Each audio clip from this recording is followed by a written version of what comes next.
اسماء الحسنہ کی برکت سے، سورہ بقرہ کی برکت سے اللہ تعالیٰ ہم سب کی تمام پریشانی کو دور فرمائے اور ہمارے رزق کی تنگی کو اللہ تعالیٰ ختم فرمائے۔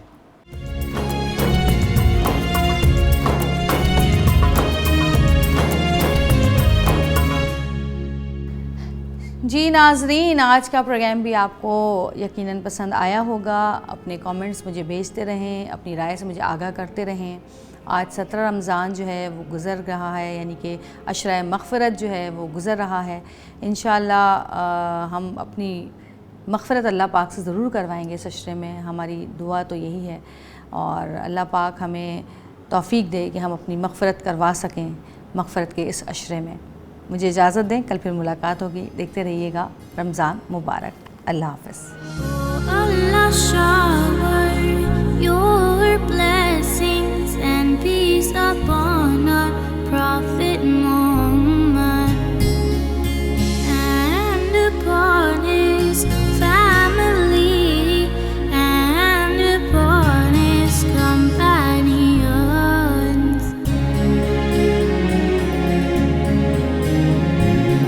Allahumma salli ala Sayyidina Muhammadin